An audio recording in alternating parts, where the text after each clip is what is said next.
Comment les bâtiments de demain œuvreront-ils pour la transition écologique? Peut-être faut-il regarder du côté de leur façade. Puisqu'elle est la plus grande surface exposée d'un bâtiment, la façade relève d'une importance capitale lorsqu'il s'agit de rénovation ou de construction neuve. Et ce n'est pas tout. La façade, c'est aussi des enjeux liés à la réduction de l'empreinte énergétique, à l'acoustique, à l'étanchéité et aussi à l'esthétisme. Le chantier que vous voyez derrière moi se trouve à Monaco et mobilise une solution unique mise au point par Saint-Gobain, les façades F4. Une façade légère que l'on vient poser directement sur le bâtiment. Une petite révolution pour les professionnels du secteur et pour les futurs résidents. Venez avec nous, on va essayer de comprendre comment cela fonctionne.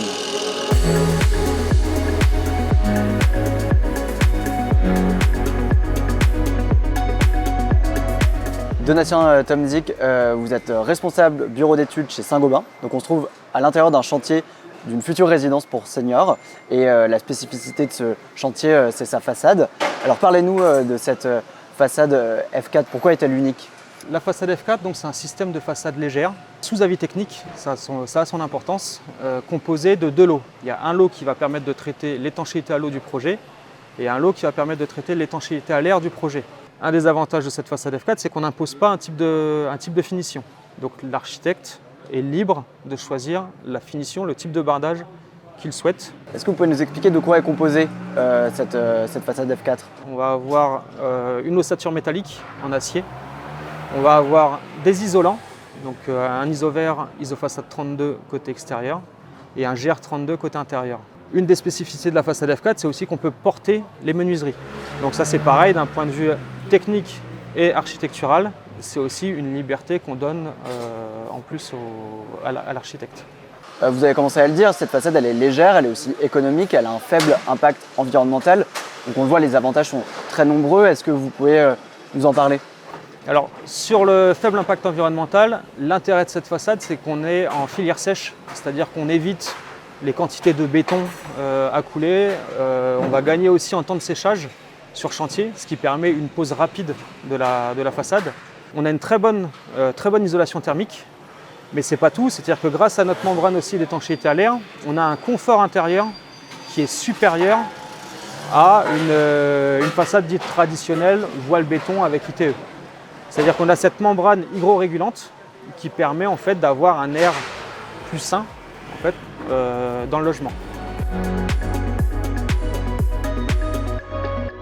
Mehdi Esgueri, vous êtes conducteur de travaux sur ce chantier. Est-ce que vous pouvez nous parler de l'intérêt de cette façade pour les professionnels du bâtiment et sur ce chantier-là? L'objectif dans le bâtiment, c'est toujours de prendre en compte des différents critères. L'aspect technique, mais aussi l'aspect du planning, des délais. Et la façade F4 répond à ces différents critères, surtout sur l'aspect de la réalisation, puisque ça nous permet de réaliser le projet en question avec des optimisations au niveau du délai.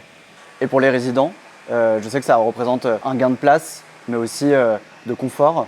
La résidence, elle est située à Monaco. Comme vous le savez, Monaco, il y a une contrainte relative assez importante au niveau de l'espace. Il faut bien tenir ça en compte et donner la possibilité aux clients de se retrouver avec une surface utile la plus importante possible. Étant donné qu'on est sur un EHPAD, l'objectif aussi, c'est de donner aux résidents un espace qui est assez large pour pouvoir s'épanouir. Ces façades permettent un gain de temps de 20 à 25% sur le temps d'exécution du chantier. Concrètement, qu'est-ce qui fait gagner du temps? L'aspect technique principalement. On est sur un produit qui est d'abord avec des produits qui sont disponibles à proximité du chantier, donc on va pouvoir les engager ou alors les mettre en œuvre assez rapidement et facilement. Puis au niveau de l'architecture, les différents éléments correspondent à l'exigence du client, donc avoir une façade courbe. Donc le produit correspond parfaitement aux exigences à la fois du client et aussi du projet. Monsieur Genin, vous êtes l'architecte de ce projet.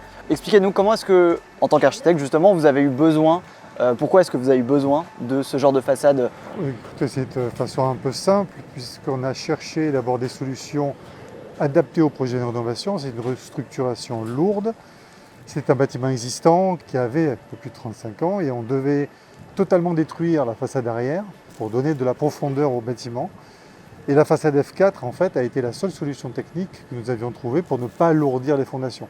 Donc c'est bien par sa légèreté qu'il était, à mon avis, primordial de la concevoir et donc de la prescrire. Le fait d'avoir pas une courbe, mais plusieurs courbes, c'est une sorte d'ondulation. La façade F4, effectivement, a bien accompagné et a bien facilité cette gestuelle en nous permettant de créer des ondulations différentes. On le sait, les bâtiments ont un rôle capital quand on parle de transition écologique et énergétique. Comment ces façades-là, justement, peuvent aller dans ce sens? La façade F4, elle a un intérêt donc déjà sur le principe de construction, c'est de la mécanique, et on n'est plus dans de la façade maçonnée traditionnelle. On a donc ici une facilité de mise en œuvre, une tranquillité en termes de voisinage, ça raccourcit un petit peu les délais, ça crée moins de nuisances sonores, et les matériaux sont quelque part réutilisables, recyclables, plus qu'une maçonnerie qui est plus pérenne.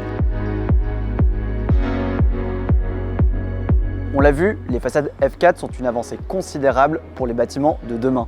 Grâce à elles, plus de compromis à faire entre exigences architecturales, ambition énergétique et confort des résidents. Quand on sait que 70% de la population vivra dans une zone urbaine d'ici 2050, il est temps d'agir pour les futurs habitants bien sûr, mais aussi pour les professionnels du bâtiment. Merci beaucoup de nous avoir suivis. On se retrouve très bientôt dans un prochain épisode.